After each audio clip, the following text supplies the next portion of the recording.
Eu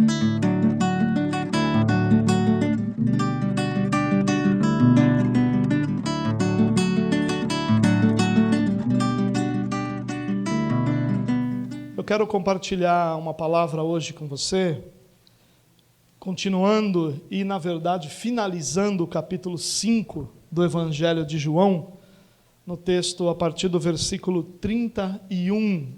Você tem no seu boletim aí o texto, se você quiser acompanhar na mesma versão que eu estou utilizando, que é a versão NVI, até o versículo 47.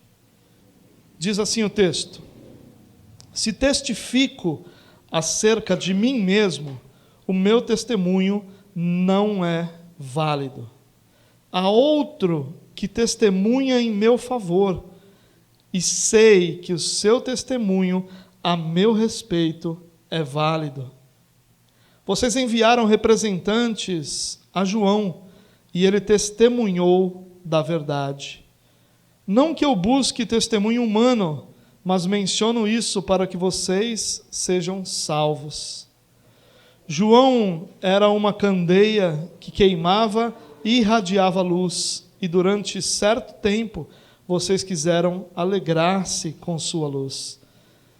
Eu tenho um testemunho maior que o de João, a própria obra que o Pai me deu para concluir e que estou realizando, testemunha que o Pai me enviou. E o Pai que me enviou, Ele mesmo testemunhou a meu respeito. Vocês nunca ouviram a sua voz, nem viram a sua forma, nem a sua palavra habita em vocês, pois não creem naquele que Ele enviou.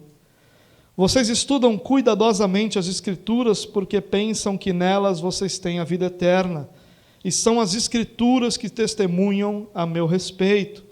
Contudo, vocês não querem vir a mim para terem vida. Eu não aceito glória dos homens, mas conheço vocês. Sei que vocês não têm o amor de Deus. Eu vim em nome do meu Pai, e vocês não me aceitaram. Mas se outro vier em seu próprio nome, vocês o aceitarão. Como vocês podem crer se aceitam glória uns dos outros, mas não procuram a glória que vem do Deus único? Contudo, não pensem que eu os acusarei perante o Pai. Quem os acusa é Moisés, em quem estão as suas esperanças. Se vocês crescem em Moisés, creriam em mim, pois ele escreveu a meu respeito. Visto, porém, que não creem no que ele escreveu, como crerão no que eu digo? Esse texto, só para dar um pouquinho de contexto aí para o que eu acabei de ler, no capítulo 5, nós temos o primeiro grande discurso de Jesus, e nós temos também o primeiro grande momento onde Jesus se revela, se apresenta, se mostra ao povo como o enviado de Deus para a salvação.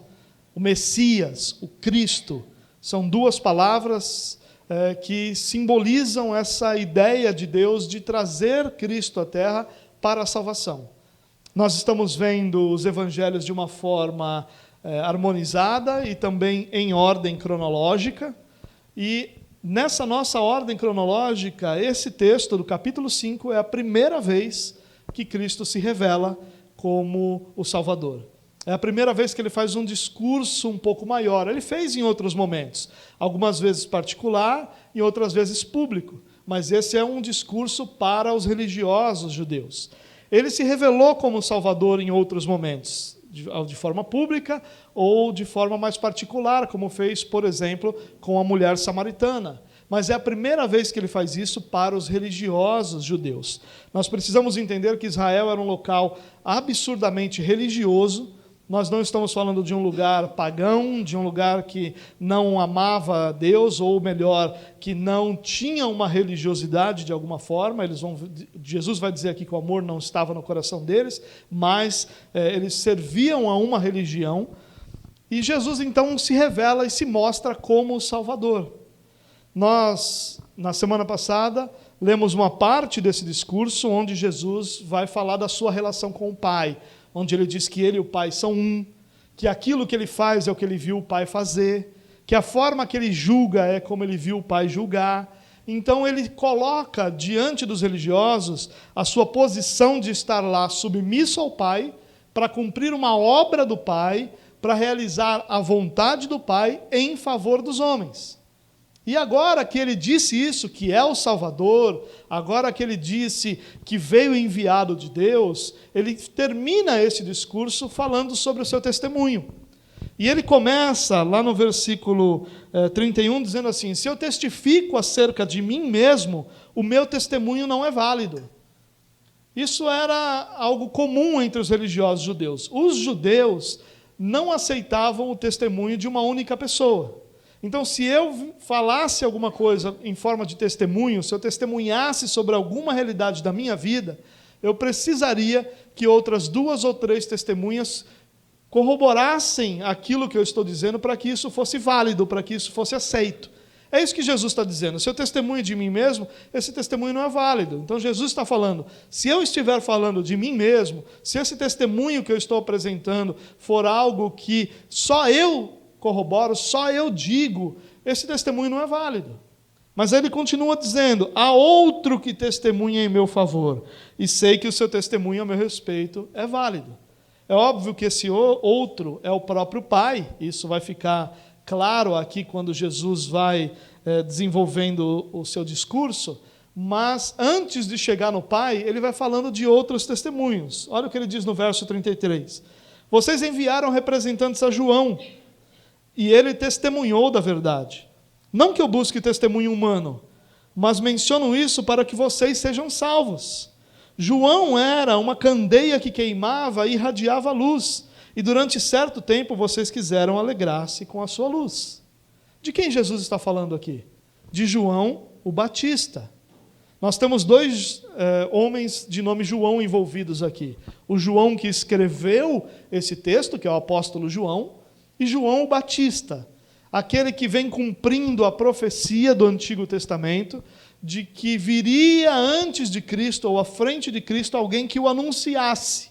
João Batista é esse homem. João Batista vem pregando no deserto, usando roupas estranhas, comendo comidas estranhas, com hábitos religiosos estranhos, porque ele vem anunciando aquele que viria, o próprio Jesus Cristo. E ele está dizendo aqui: olha, João testemunhou a meu respeito, e por um certo tempo vocês deram ouvidos a ele. Ele está lembrando os religiosos: vocês lembram que João veio anunciando que o Cristo estava chegando? E vocês creram nele. Vocês foram até batizados no batismo de João o Batista. Vocês até passaram pelo batismo do arrependimento que ele anunciava. Vocês creram nele por um tempo. Ele testemunhou de mim. Por que agora vocês não creem mais? Ele anunciou que eu sou o Cristo. No meu batismo, é isso que Jesus está lembrando. No meu batismo, ele anunciou que eu era o Cordeiro de Deus. Ele falou para os seus discípulos e para todos que estavam diante dele: eis o Cordeiro de Deus que tira o pecado do mundo. João Batista testemunhou ao meu respeito. Ele era essa luz que iluminava as trevas espirituais da vida de vocês. Jesus está dizendo para os religiosos daquele momento. E por certo tempo vocês o ouviram. Então Jesus está mostrando aqui que o primeiro a testemunhar dele é João Batista, cumprindo as profecias do Antigo Testamento e anunciando a todo mundo que Jesus era o Salvador, que havia chegado ao mundo para trazer vida àqueles que viviam em trevas e morte espiritual. E Jesus está lembrando eles: João Batista falou sobre mim, testemunhou sobre mim, anunciou que eu sou o Cristo. Versículo 36 diz: eu tenho um testemunho maior que o de João, a própria obra que o Pai me deu para concluir, e eu estou realizando, testemunha que o Pai me enviou. E ele diz: olha, João Batista falou que eu sou o Cristo, mas eu tenho um testemunho ainda maior que João Batista. São as obras que o Pai me deu para realizar. E ao fazê-las, eu estou fazendo a vontade do Pai, e essas obras estão testemunhando que o Pai me enviou. É isso que Jesus está dizendo. Porque as obras que Jesus realizava só podem ser realizadas pelo próprio Deus. Nicodemos, no capítulo 3 de João, ficou espantado e chega para Jesus e diz: mestre, nós sabemos que tu és vindo da parte de Deus, porque ninguém pode realizar as obras que o Senhor realiza se Deus não estiver com ele. A mulher samaritana, no capítulo 4 de João, quando ela ouve de Jesus o que Jesus sabia, ela sai contando para todo mundo: olha, venham, um homem que tem falado tudo o que eu tenho feito, será que ele não é o Cristo? Quando Jesus cura o leproso, quando Jesus cura o paralítico, que é levado diante dele por 4 amigos numa maca, quando Jesus cura o paralítico que está há 38 anos no tanque de Betesda, quando Jesus realiza dezenas e dezenas e dezenas de milagres, o texto bíblico diz que ele ia de cidade em cidade, de aldeia em aldeia, de povoado em povoado, curando e realizando milagres e abençoando o povo. Só Deus é capaz de fazer isso. E ele está dizendo: a obra que eu estou realizando é prova de que eu fui enviado pelo Pai. Olhem para essa obra, olhem quantos cegos agora vêm, olha quantos paralíticos agora andam, olhem quantas pessoas escravizadas por demônios agora estão livres, veja quanta vida existe onde só existia morte. Isso é a prova de que eu fui enviado pelo Pai, isso é um testemunho de que eu sou quem eu estou dizendo ser. É isso que Jesus está falando. Mas ele continua, versículo 37. E o Pai que me enviou, Ele mesmo testemunhou a meu respeito. Vocês nunca ouviram a sua voz, nem nunca viram a sua forma, nem a sua palavra habita em vocês, pois não creem naquele que Ele enviou. E aqui Jesus começa a ficar mais duro. Ele diz: olha, o Pai testemunhou de mim. Jesus está se referindo a que momento? Possivelmente ao seu batismo, provavelmente ao seu batismo. Você lembra o que aconteceu no batismo de Jesus? Jesus então é batizado, e aí, ao passar pelo batismo, o que acontece? Os céus se abrem, e ali você vai ter uma realidade espiritual trazida à presença daqueles que ali estavam, e o Espírito Santo vem sobre Jesus na forma de uma pomba, e uma voz pode ser ouvida dos céus. E essa voz dizia o quê? Eis o meu filho amado, em quem me comprazo, ou em quem está o meu prazer. O próprio Pai testemunhou: este é meu filho amado. Então ele diz: olha, João Batista declarou que eu sou o Cordeiro de Deus que tira o pecado do mundo. As obras que eu estou realizando estão provando claramente que só Deus é capaz de realizar essas obras. Então o Pai me enviou, o próprio Deus me enviou para realizar essas obras. E o próprio Pai testemunhou de mim quando ele disse: eis o meu filho amado, em quem está o meu prazer. E ele continua no versículo 39. Vocês estudam cuidadosamente as Escrituras, porque pensam que nelas vocês têm a vida eterna. E são as Escrituras que testemunham ao meu respeito. Contudo, vocês não querem vir a mim para ter vida.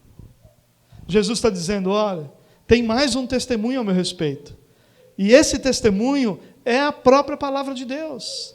Esse testemunho são as Escrituras. Quando você olha para todo o Antigo Testamento, desde a queda, Deus anunciando que viria o Salvador, que da descendência da mulher viria aquele que traria salvação, que Deus traria salvação sobre todo o povo, que o Messias viria. Desde lá, centenas de profecias foram feitas sobre a vinda do Messias, e cada uma delas se cumpre em Cristo. Essa talvez seja uma das maiores belezas da Escritura. Você lê no Antigo Testamento 500, 600, 700 anos antes de Cristo, que ele nasceria numa determinada cidade, e ele nasce exatamente lá. Que ele nasceria sem que houvesse para ele espaço de ser recebido como rei, como salvador, e ele nasce exatamente numa manjedoura. Fala sobre a sua perseguição, fala sobre sua vida simples, fala sobre sua morte. São mais de uma centena de profecias que literalmente se cumprem em Jesus, e tantas outras que são percebidas ali sendo cumpridas em Jesus também. As Escrituras provam, e ele diz: vocês estudam tanto as Escrituras e não conseguem reconhecer que eu sou o Messias, que eu fui enviado. As Escrituras testemunham. Então João Batista testemunha, então as obras testemunham, então o Pai testemunhou, e também as Escrituras estão testemunhando. Mas não para por aí. No versículo 41, ele conclui a sua ideia dizendo o seguinte: eu não aceito glória dos homens, mas eu conheço vocês. Sei que vocês não têm o amor de Deus. Só lembrando aqui que esse discurso Jesus está fazendo para os religiosos judeus, aqueles que começaram obedecendo a lei de Moisés e que foram deturpando essa lei até que ela se tornasse algo completamente diferente daquilo que era originalmente, a ponto deles não conseguirem reconhecer o Salvador que eles esperavam há centenas e centenas de anos.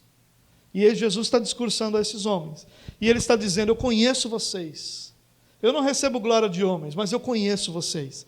E eu sei que vocês não têm o amor de Deus.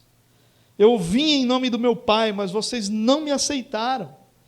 Mas se outro vier em seu próprio nome, vocês o aceitarão.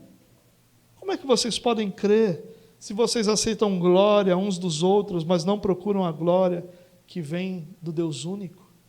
Jesus aqui está repreendendo-os, mas trazendo uma verdade que precisa estar viva em nosso coração constantemente. Jesus está dizendo que rejeitar os testemunhos acerca de quem Jesus é uma prova da ausência do amor do Pai. Ele está dizendo: como vocês têm todos esses testemunhos, João Batista, as minhas obras, o próprio Pai, as Escrituras, tudo testemunha que eu sou o enviado de Deus, e vocês não aceitam. E vocês não aceitam porque o amor do Pai não está no coração de vocês, porque vocês não têm o amor do Pai, porque o amor do Pai não foi derramado sobre vocês, porque o que vocês vivem não tem nada a ver com aquilo que Deus ensinou, mas o que vocês vivem é uma religião que vocês mesmos criaram. É isso que Jesus está dizendo para esses homens. O engano está em não viver para a glória de Deus. Jesus está dizendo aqui: como é que vocês podem crer se vocês estão mais preocupados e aceitando a glória uns dos outros, em vez de estarem preocupados e buscar a glória que vem de Deus? Se vocês estivessem em busca da glória de Deus e não de receberem glória uns dos outros, vocês estariam percebendo quem eu sou, Jesus está dizendo. Mas como a única preocupação de vocês é que vocês recebam glória uns dos outros, vocês não estão em busca da glória do Pai, vocês estão sendo enganados por isso. E a grande lição de Jesus aqui é isso: o engano do religioso está em não viver para a glória de Deus. E o que significa isso? Se nós buscamos glória para nós mesmos, ou seja, o reconhecimento que as nossas obras e a nossa obediência são a razão da nossa salvação, ou o reconhecimento humano da nossa santidade e justiça, nós vamos ser enganados por aqueles que nos dão essas coisas.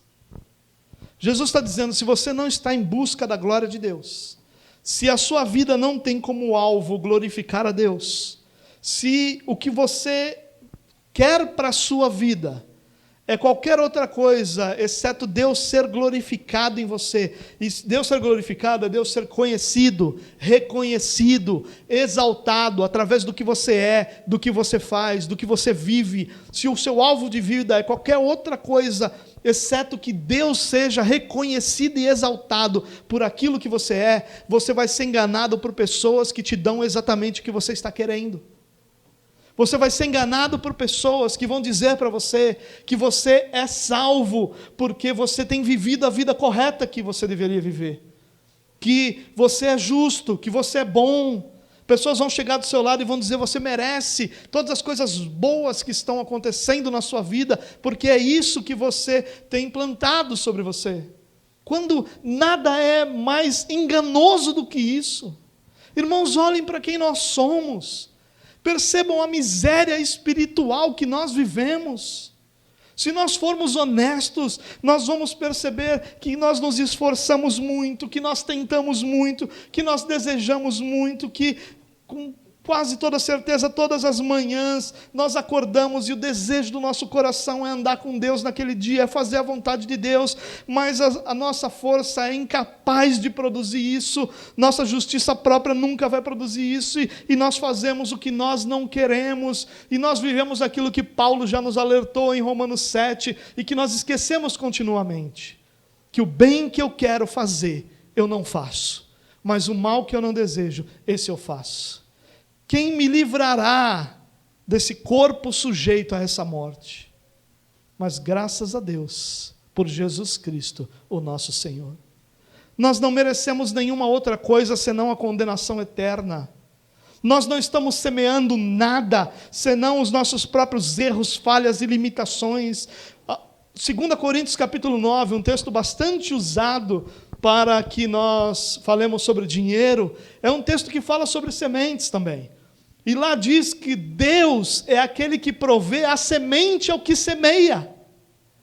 Tudo que nós plantamos e colhemos de bom é porque nós recebemos do Senhor a semente. Porque a semente que existe naturalmente em qualquer ser humano é a semente da corrupção, é a semente do pecado, é a semente do mal, é isso que existe naturalmente em nosso coração. Por mais que a gente queira, não é uma questão só de querer, irmãos, nós queremos fazer o bem, nós queremos amar. Quando nós saímos, eu não sei quanto a você, mas eu vou usar a minha experiência, e com a minha experiência talvez você se identifique. Eu saio de casa, dirigindo. O primeiro abençoado, filho de Nabucodonosor, que passa pela minha frente, ele normalmente recebe um passe livre. Não posso falar nada. Eu tenho que amar esse abençoado. O segundo já recebe um olhar torto. O terceiro, só a graça de Jesus. Provavelmente ele não vai ouvir o que merecia, mas provavelmente ele vai saber que eu estou bravo com ele. Esses somos nós. Nós saímos de casa para a glória de Deus, mas nós somos limitados, fracos. Por mais que a gente deseje, nós dependemos da graça de Deus para receber as sementes. Nós dependemos da bondade de Deus para nos guiar no caminho da justiça. Nós dependemos que o Espírito Santo nos convença do pecado, do juízo, da justiça e nos conduza ao arrependimento. Por mais que a gente queira, nós não podemos de forma nenhuma nos enganar, achando que a razão da nossa salvação ou da bênção de Deus sobre nós é qualquer outra senão Jesus Cristo, nosso Senhor. Essa é a razão porque nós somos abençoados, Jesus Cristo. Essa é a razão porque nós recebemos aquilo que recebemos de bom, por causa da graça de Deus, da bondade de Deus, da misericórdia de Deus, da compaixão de Cristo por nós. Nós precisamos reconhecer isso.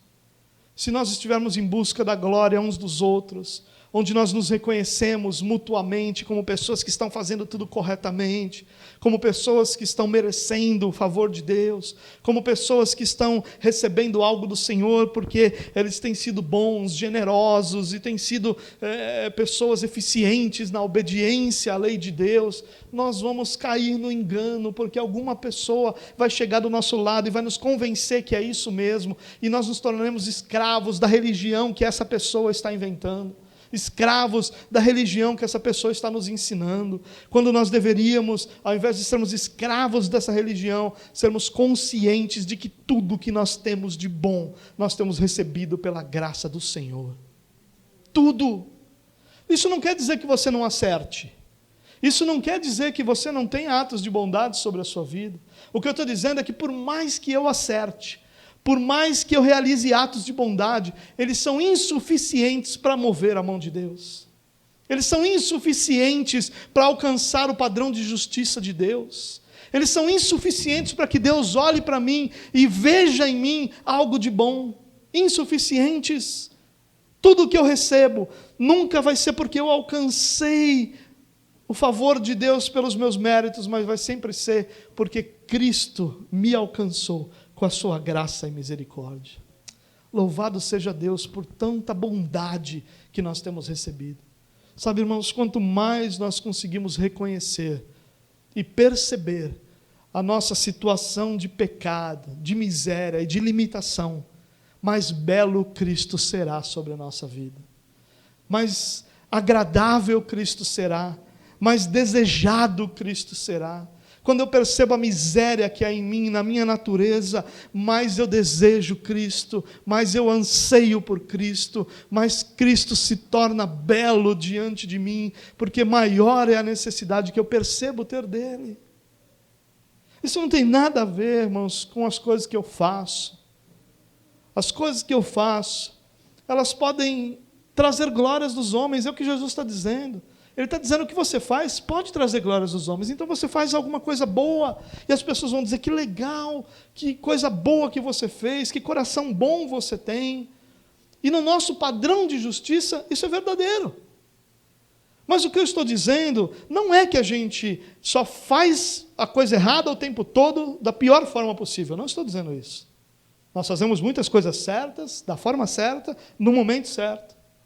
Mas ainda assim, eles são fruto de um coração corrupto, de um coração pecador, de uma vida caída.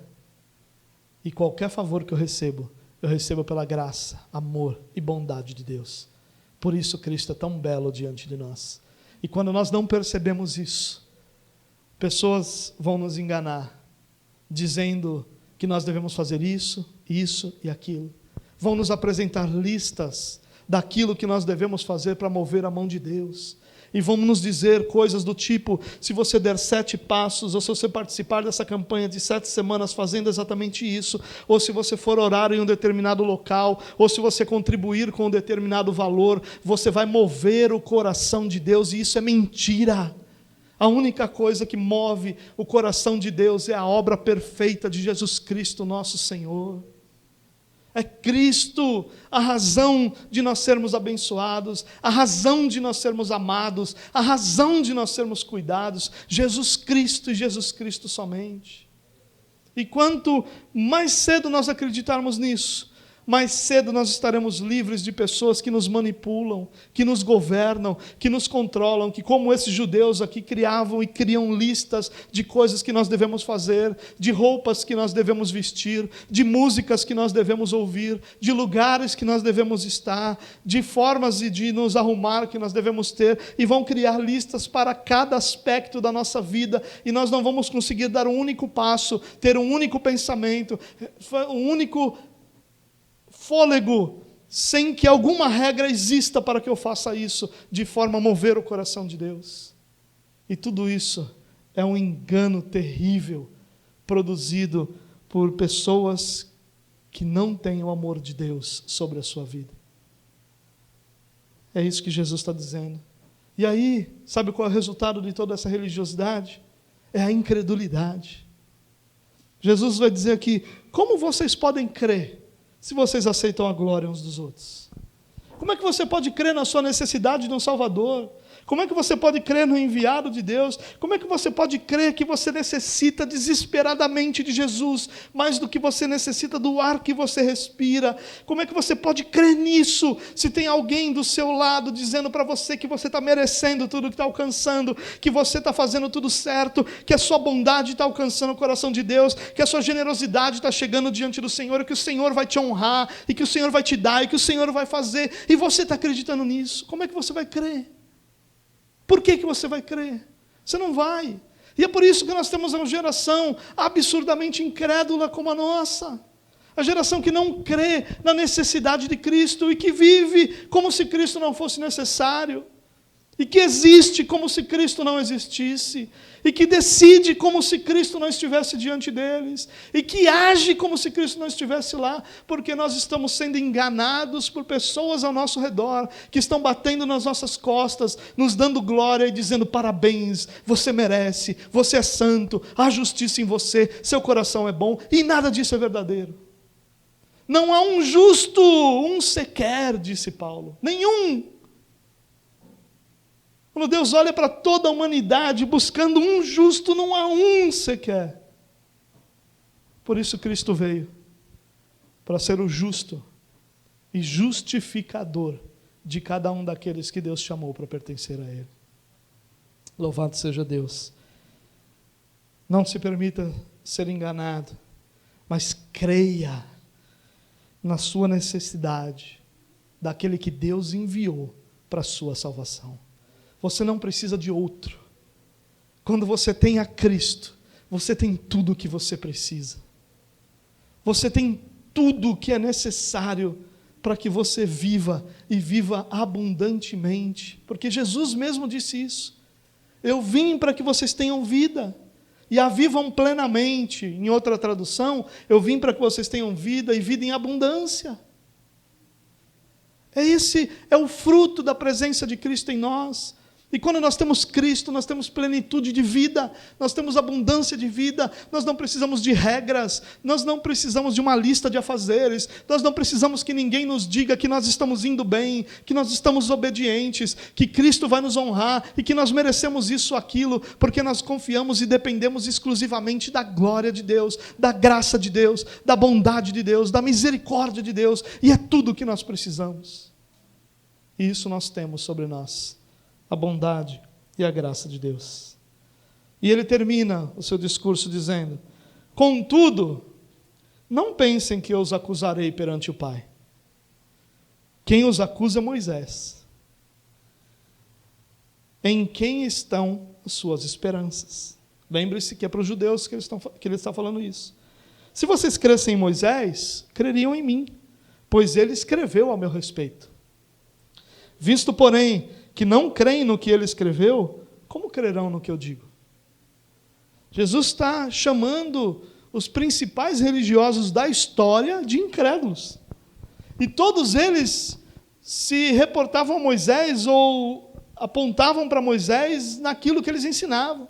Então, quando eles iam dizer para você: olha, num dia de sábado você não pode fazer isso ou aquilo, eles iam dizer: Moisés ensinou que você não pode fazer isso ou aquilo num dia de sábado.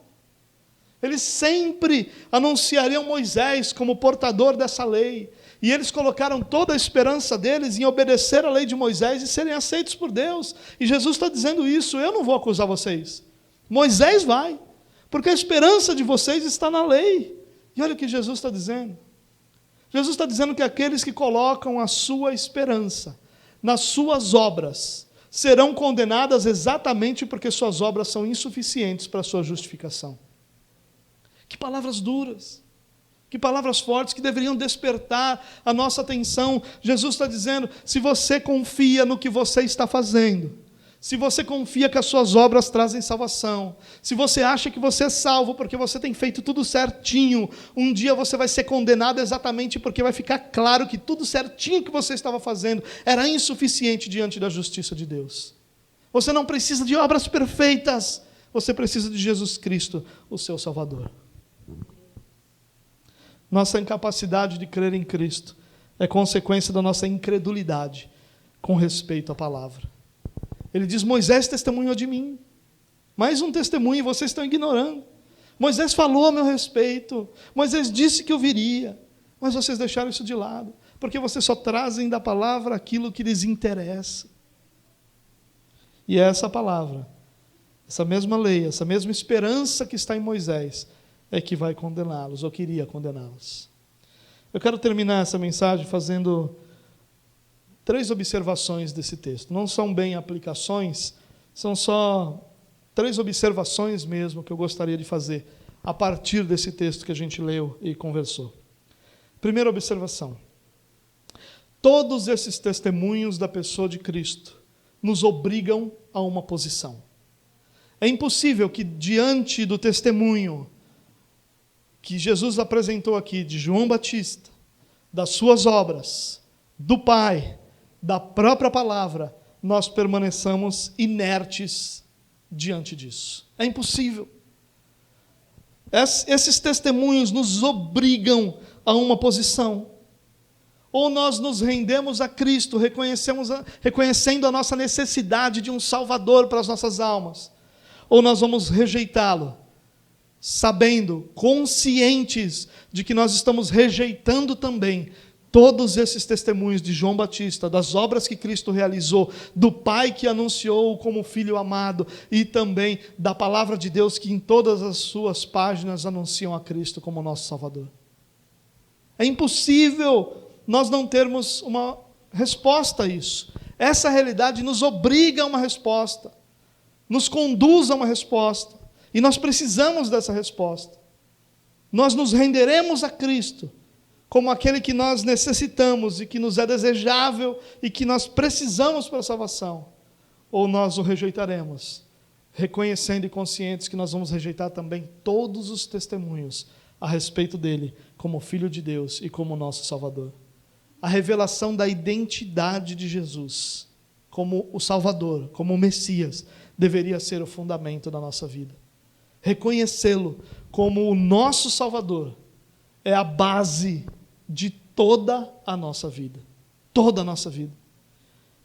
Então, o que você está ouvindo essa noite exige de você uma posição, exige de você uma resposta, não uma resposta pública, não uma resposta para nós aqui, mas é impossível que você permaneça inerte diante da realidade de que ou Cristo é o Salvador que você precisa, ou Cristo é a maior fraude que já existiu em toda a história, porque todos esses testemunhos são incapazes de mostrar e provar a você que Ele é o enviado do Pai.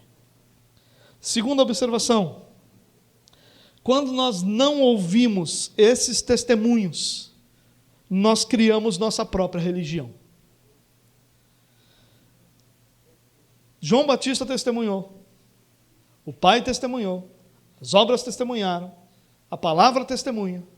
E quando nós não damos ouvidos a esse testemunho, nós respondemos ao nosso anseio pela eternidade com uma nova religião. Esse é o único caminho. Não dá para você dizer, não, eu respondo a todos esses testemunhos, ignorando tudo isso e seguindo a minha vida, sem crer em nada disso. Você acabou de criar a sua própria religião, chamada ateísmo. Não, mas eu creio que isso é em parte assim, em parte não é. Você criou sua própria religião. O nome disso, popularmente, é seita. Todos nós vamos criar nossa própria religião quando nós respondemos a esses testemunhos sem ouvi-los, sem aceitá-los. O que os judeus fizeram aqui foi criar uma religião que em nada tinha a ver com a lei de Moisés. Nada. Por exemplo, o quarto mandamento, lá dos 10 mandamentos que todos nós conhecemos, o quarto mandamento falava sobre a guarda do sábado. O que a guarda do sábado significava? A gente falou sobre isso.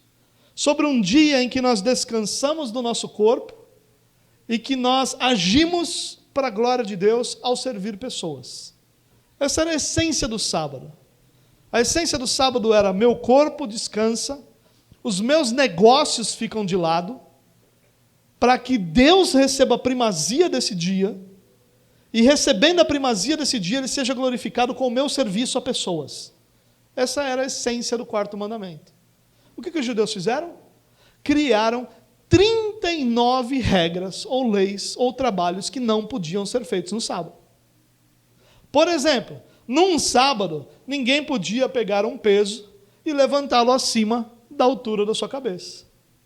O que isso tem a ver com o sábado? Nada. Mas é isso que acontece. Quando nós não ouvimos Cristo, nós criamos esse tipo de religião. E aí a pessoa que passou o sábado sem levantar alguma coisa sobre a altura da sua cabeça, acima da altura da sua cabeça, mas passou esse mesmo dia sem buscar o Senhor, sem servir ao Senhor, sem servir a pessoas, sem cultuá-lo, termina o dia achando que obedeceu a Deus. E que está tudo bem na sua vida porque ela não levantou nada acima da altura da sua cabeça. Porque ela não levou nada da sua casa para a casa do vizinho. E como ela não fez isso, ela cumpriu o mandamento. Quando nós não damos ouvidos aos testemunhos que nos anunciam quem Jesus é, Ele é Senhor, Salvador, enviado pelo Pai para nos dar vida. Quando nós não ouvimos isso, nós vamos criar a nossa própria religião. Os judeus criaram isso para eles. Tinha aparência de piedade, porque não levantava, porque se guardava da lei. 613 mandamentos tinha esse conjunto de leis criados pelos judeus. É interessante, né? Que Deus condensa tudo isso em 10, mas é tão insuficiente 10 para uma religião, que você transforma 10 em 613. E cumprir 613 mandamentos, os 10 nós não conseguimos guardar, você imagina 613. E aí, essa religião era fundamentada na justiça própria, naquilo que eu faço. era fundamentada na demonstração exterior de obediência, tanto que Jesus vai chamar esses religiosos de sepulcros caiados, que por fora estão belos, bem arrumados, ornados, mas por dentro não tem nada exceto morte. É uma religião sem amor, uma religião que não ama as pessoas ao seu redor, e com uma espécie de elite religiosa que comanda tudo. Você percebe como isso é muito semelhante às religiões criadas em nosso tempo? Nós temos uma elite, alguém que se diz ter uma revelação superior, uma unção superior, uma condição superior, e que então tem uma autoridade superior para falar e que todo o resto do povo deve obedecê-lo. Esse normalmente é sem amor, é um conjunto de regras que vai ser simplesmente do sim e não vai ter absolutamente nada de amor envolvido, vai ser baseada exclusivamente em demonstração interior, ninguém sabe do coração, ninguém se preocupa com o coração, ninguém vê o coração, é só o que é feito e a justiça é medida, e quando alguém consegue demonstrar essa religião exterior, essa realidade exterior, ele é cheio de justiça própria. Eu mereço a minha salvação. É muito parecida com as nossas religiões populares de hoje em dia. Pessoas que pagam pela bênção, pessoas que cumprem determinado tempo em atividades na igreja que por isso agora merecem, pessoas que oram em determinados lugares, em determinados horários, em determinados dias, e por isso eles são abençoados. Pessoas que, de alguma forma, fazem algo em prol do mover de Deus. Isso é fruto da gente não ouvir o testemunho de quem Jesus é. Porque quando nós sabemos que Ele é o nosso Salvador, é a Ele, e somente a Ele, que nós daremos ouvidos. E há mais nada, há mais nenhuma outra estrutura, há mais nada exceto a Jesus Cristo, o nosso Senhor. E nós vamos ouvir quem fala o que Ele falou, porque todos os que falam o que Ele não falou serão rejeitados por aqueles que ouvem e sabem quem Jesus Cristo é. Terceira observação: se nós cremos nas Escrituras, e isso é o que Jesus vai dizer, vocês estão colocando a esperança de vocês no que Moisés falou, e transferindo para nós cristãos, nós vamos dizer, se nós cremos nas Escrituras, porque nós dizemos isso, que as Escrituras são palavra de Deus. Quando nós falamos sobre o que as Escrituras são para nós como cristãos, nós vamos dizer que as Escrituras são inerrantes, ou seja, não há erro. Nós vamos dizer que elas são inspiradas, ou seja, que não há uma única palavra nas Escrituras que não tenha sido colocada lá por direção do Espírito Santo de Deus. Nós vamos dizer que elas são suficientes, que tudo aquilo que eu preciso para a minha salvação e vida cristã são encontradas nas Escrituras, e por isso nós rejeitamos novas revelações com relação àquilo que nós devemos ser como cristãos, porque tudo que nós precisamos está lá. E aí nós dizemos isso das Escrituras, mas nós vivemos como se elas fossem relativas. E a terceira observação que eu quero fazer é essa: se nós cremos nas Escrituras, nós devemos viver como elas nos instruem. Declarar nossa fé nas Escrituras implica em um modo de vida que condiga com essa declaração. Eu não posso declarar e não fazer. Não é uma vida de perfeição, irmãos, longe disso. Tal realidade não existe. Todos aqueles que querem demonstrar uma vida de perfeição, eles só vão fazer isso exteriormente. Então, eles vão falar as coisas certas, vão se movimentar da maneira certa, vão se vestir da maneira certa, para que convença os outros, para que os outros sejam convencidos de que ele é perfeito em suas ações. Não existe perfeição. E não é esse o objetivo da vida cristã, que nós sejamos perfeitos. O objetivo da vida cristã é que nós dependamos de Cristo e Ele vá nos moldando e nos libertando do pecado. Mas uma vida de devoção. É isso que significa viver de acordo com a declaração de que nós cremos nas Escrituras. O que devoção significa? Devoção significa uma dedicação intensa a alguma coisa. Quando nós falamos que cremos nas Escrituras, é de se esperar que nós vivamos intensamente dedicados às verdades que as Escrituras nos ensinam. Essa é a realidade que deve nos definir. Nós somos devotos, ou seja, nós intensamente nos dedicamos ao Pai que nos resgatou e nos comprou para si.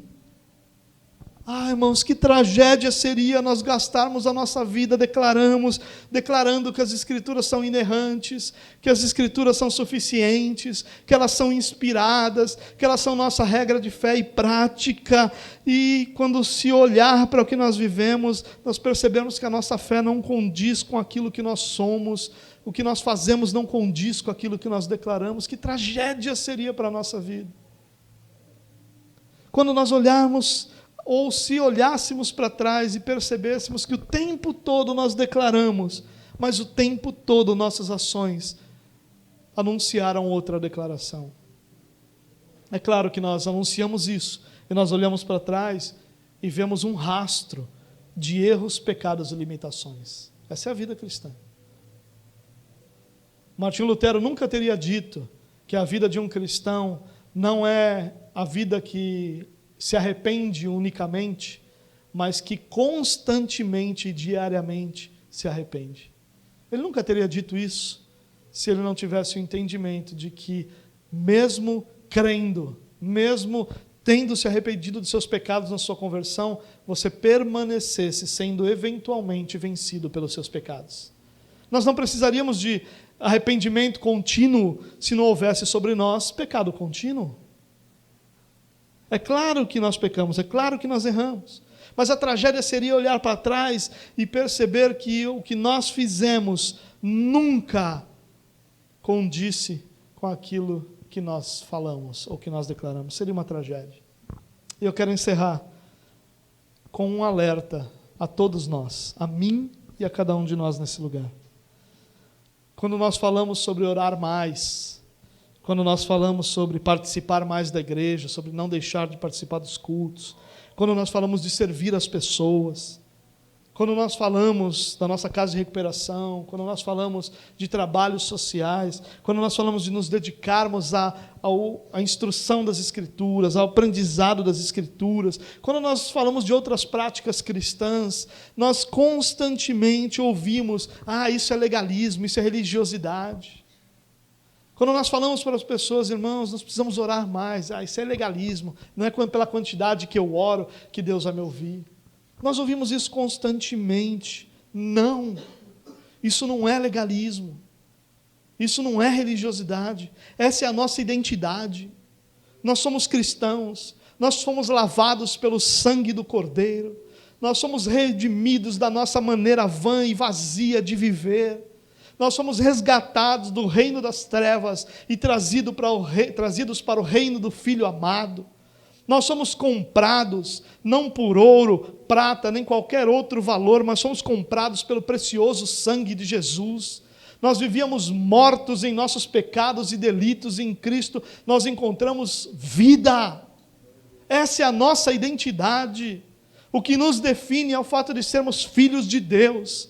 E filhos de Deus nunca vão enxergar essas atividades espirituais como legalismo, como religiosidade, mas vão enxergar isso como a prática mais comum e natural de um filho de Deus. Nós nunca vamos esperar que um pássaro viva nos mares.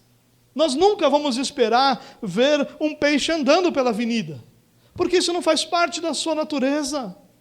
Assim como nós nunca devemos esperar que um cristão viva a sua vida sem realizar, sem trabalhar essas práticas espirituais, sem lidar com oração, sem lidar com jejum, sem lidar com leitura da palavra, sem lidar com serviço, sem participar dos cultos. Não dá para esperar um cristão vivendo isso sem desenvolver seu relacionamento com Deus.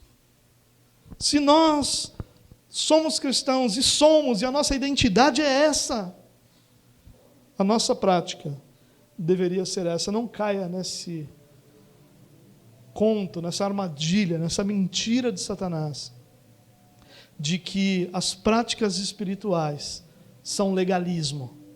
ou são religiosidade? Legalismo é quando as minhas ações são a base da minha salvação, ou quando eu faço algo para ser justificado, aí eu estou sendo legalista. Quando eu estou orando, porque agora eu cumpri a minha obrigação e agora então Deus já está satisfeito com o tempo que eu gastei orando, eu estou sendo legalista. Mas quando eu busco a Deus, humilhado, desejoso de ouvi-lo, desejoso de receber dele o conforto, o consolo, o socorro que eu preciso, eu não estou sendo legalista, eu estou sendo filho. Legalismo é quando o seu filho faz alguma coisa para receber algo de você. Isso é legalista. Sabe quando o seu filho vem, te abraça, te dá aquele beijo, e que você como pai conhece seu filho, olha para o lado e diz, o que você quer? Ele acabou de ser legalista. Ele acabou de ser legalista. Agora, quando seu filho quer passar tempo com você, porque te ama e sabe que estar do seu lado é algo bom para a vida dele, ele não está sendo legalista, ele está sendo filho. Há uma enorme diferença entre sermos legalistas e sermos filhos. E tudo que um filho deseja é aprender do seu pai. E Jesus é o grande exemplo. Ele disse, eu não faço nada que eu não vi o pai fazer. Eu não falo nada que eu não ouvi o pai falar. Eu não julgo, exceto pelo modelo que eu vi Deus, o pai, julgar. Se nós somos filhos e somos, o que nós queremos é estar diante do pai. É servir ao Pai, é glorificar o Pai, por tudo o que o Pai fez sobre a nossa vida. Que Deus nos dê graça, não só para crermos em Cristo, mas para vivermos de acordo com a fé que nós anunciamos ter. Que esses testemunhos nos lembrem que nós estamos diante daquele que é Senhor de toda a terra, que é juiz de toda a terra, aquele que foi anunciado desde a criação, e que agora nós estamos diante dele, vivendo por ele, dele e para ele, para que seu nome, somente seu nome, seja glorificado, em nome de Jesus.